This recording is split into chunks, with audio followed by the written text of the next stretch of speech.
কাউকে যদি জিজ্ঞেস করা তুমি কি চেতন, হ্যাঁ অবশ্যই।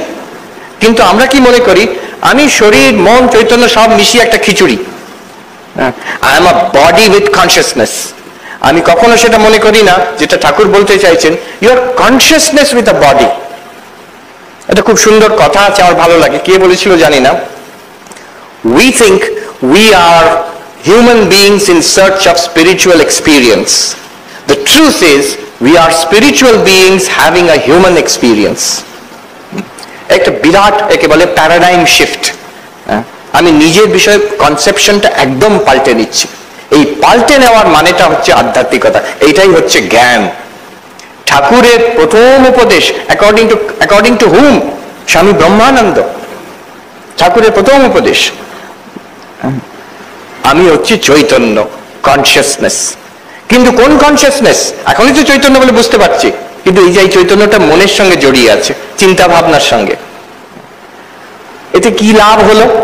এতে লাভ এই হলো, এবার যদি ভেবে দেখি আমার যত সমস্যা, সব সমস্যা শরীরের সমস্যা নালে মনের সমস্যা। all problems, all suffering is in the body or in the mind. একজন সাধু বেশ মজা করে উত্তরাখণ্ডে বলছে, जो जहां का है वस्तु वहीं रहने दीजिए महात्मा जी। যেটা যেখানকার জিনিস সেখানে। ঠাকুরের উপদেশ। উনি নিজের ছোট ঘরেতে দক্ষিণেশ্বরে উনি খুব ভেরি পার্টিকুলার, যেখানকার জিনিস সেখানে রাখবে ফর প্র্যাকটিক্যাল রিজনস। কিন্তু এটা খুব বেদান্তের বড় কথা।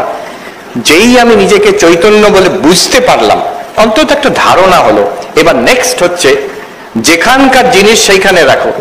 খুব কষ্ট, চৈতন্য এসব বুঝলাম তো রে বাবা, কিন্তু খুব কষ্ট হচ্ছে যে, সেই কষ্টটাকে তুমি অনুভব করছো? অবশ্যই, তাই জন্য তো আমি কমপ্লেন করছি। যদি অনুভব করছো, কষ্টটা কিন্তু দৃশ্য, তুমি কষ্টের দ্রষ্টা। কষ্টটা আছে শরীরের মধ্যে, প্রাণের মধ্যে, মনের মধ্যে, তোমার মধ্যে নয়। এটা কি বললেই হলো? না, অনুভব করতে হবে। কি করে করব? এখনই করতে পারে, এই বিচারের মাধ্যমে করা যেতে পারে। কষ্টটা শরীরের কষ্ট, শরীরের কষ্ট শরীরেই থাকুক, নিজের ওপরে চাপিয়ে দেবেন না। তাহলেই দেখবেন কিছু না হয় অনেকটা শান্তি পাবেন, অনেকটা ফ্রিডম পাবেন, এক্ষুনি স্ট্রেট আওয়ে। কষ্টটা মনের কষ্ট, কেউ অপমানজনক কথা বলল, পট করে রাগ এসে গেল।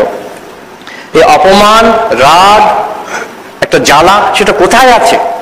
মনের মধ্যে, আপনার মধ্যে নয়। আপনি চেতন, সেই মনের দ্রষ্টা আপনি। যদি দেখেন পরিষ্কার সেই রাগটা, বিরক্তিটা মনের মধ্যে আছে, নিজের ওপরে নেবেন না। আর অদ্ভুত ব্যাপার, যখন নিজের ওপরে সেটা নেবেন না, সেটা কমে যাবে, সেটা আস্তে আস্তে শান্ত হয়ে যায়। মনের সঙ্গে আমরা জড়িয়ে থাকি বলে মন উদ্বিগ্ন হয়ে থাকে। মন থেকে যদি এক পাশ পিছিয়ে যান আপনি, দেখবেন মন শান্ত হয়ে যায় আপনা আপনি। এই হচ্ছে ফ্রিডম।